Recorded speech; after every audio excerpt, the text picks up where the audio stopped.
आंखों की रोशनी हमारे जीवन का सबसे कीमती तोहफा है, लेकिन कभी-कभी अचानक से बिना किसी दर्द के एक आंख की नजर धुंधली हो जाती है। ये सेंट्रल रेटिनल वेन ऑक्लूजन यानी CRVO का संकेत हो सकता है। एक ऐसी स्थिति जो रेटिनल वेस्कुलर डिजीज की दूसरी सबसे आम वजह है और बुजुर्गों में अंधेपन का एक प्रमुख कारण है। CRVO को समझने के लिए पहले जानना जरूरी है कि ये क्या होता है। ये रेटिना की मुख्य नस में रुकावट है जो ऑप्टिक नर्व के लैमिना क्रिब्रोसा के पीछे होती है। आमतौर पर यह थ्रोम्बोसिस यानी खून का थक्का जमने से होता है। इस बीमारी के दो मुख्य प्रकार हैं, नॉन इस्केमिक CRVO जो लगभग 70% मामलों में देखा जाता है और इस्केमिक CRVO जो 30% मामलों में देखा जाता है। नॉन इस्केमिक CRVO में पेशेंट की विजुअल एक्यूटी अक्सर 20/200 से बेहतर रहती है। वहीं इस्केमिक CRVO में स्थिति गंभीर होती है। जिन पेशेंट्स की नज़र 20/200 से खराब होती है, उनमें से 90% में ischaemic central retinal vein occlusion होता है। ये अंतर बेहद महत्वपूर्ण है क्योंकि इससे ट्रीटमेंट और प्रोग्नोसिस दोनों तय होते हैं। उम्र इस बीमारी का सबसे बड़ा रिस्क फैक्टर है। CRVO के 90% पेशेंट्स 50 साल से ज्यादा उम्र के होते हैं।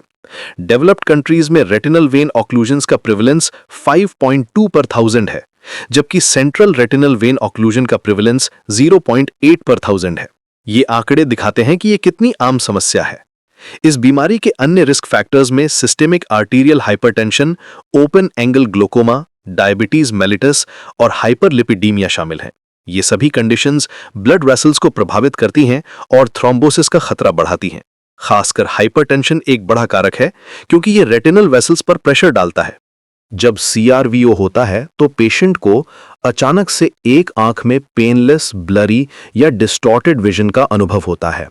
ये विजन लॉस अक्सर सुबह उठने पर नोटिस होता है।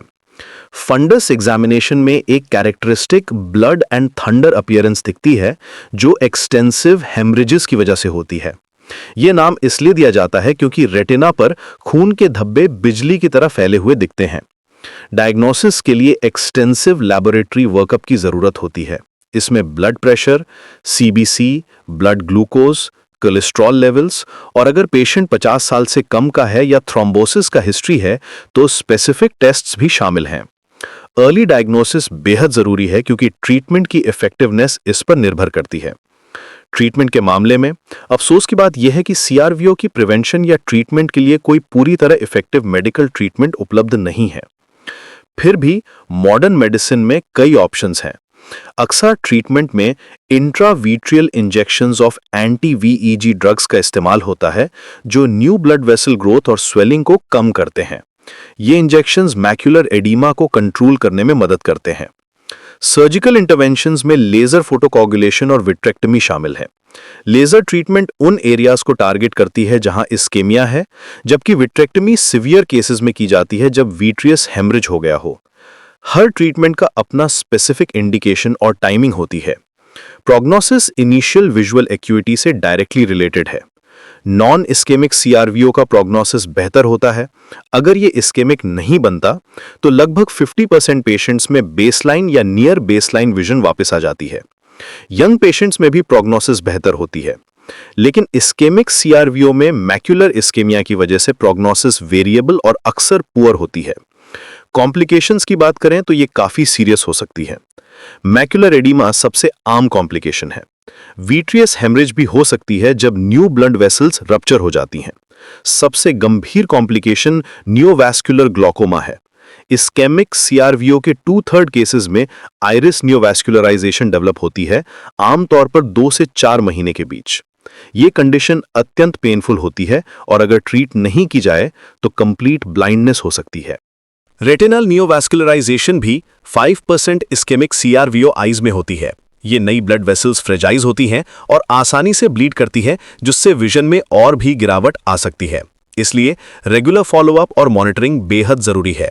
सबसे महत्वपूर्ण बात यह है कि CRVO एक ऑक्यूलर इमरजेंसी है। अगर किसी को सडन विजन लॉस हो तो तुरंत ऑप्थल्मोलॉजिस्ट, प्रेफरेबली रेटिना स्पेशलिस्ट के पास जाना चाहिए। प्राइमरी केयर क्लिनिशियंस को इमीडिएटली ऑप्थल्मोलॉजिस्ट के साथ कंसल्ट करना चाहिए। Time is vision. जितनी जल्दी ट्रीटमेंट शुरू हो उतने बेहतर रिजल्ट्स मिलते हैं। CRVO का मैनेजमेंट एक इंटर प्रोफेशनल टीम अप्रोच की मांग करता है। इसमें ऑप्थल्मोलॉजिस्ट, इंटर्निस्ट, कार्डियोलॉजिस्ट और एंडोक्राइनोलॉजिस्ट सभी की भूमिका होती है। अंडरलाइंग रिस्क फैक्टर्स जैसे हाइपरटेंशन, डायबिटीज और हाइपरलिपिडीमिया को कंट्रोल करना भी उतना ही जरूरी है जितना कि आई की डायरेक्ट ट्रीटमेंट। प्रिवेंशन के लिए regular health checkups, blood pressure control, diabetes management और कोलेस्ट्रॉल लेवल्स को मेंटेन करना जरूरी है। रेगुलर आई एग्जाम्स भी इंपॉर्टेंट हैं, खासकर 50 साल के बाद। अर्ली डिटेक्शन से कॉम्प्लिकेशंस को प्रिवेंट किया जा सकता है।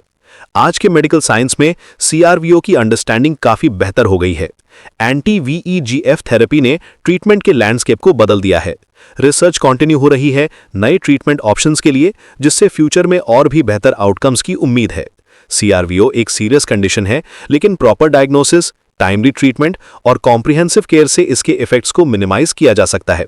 सबसे जरूरी बात यह है कि सडन विजन चेंजेस को इग्नोर ना करें और तुरंत मेडिकल हेल्प लें। आंखों की सेहत हमारी ओवरऑल क्वालिटी ऑफ लाइफ के लिए बेहद महत्वपूर्ण है और इसकी प्रॉपर केयर करना हमारी जिम्मेदारी है।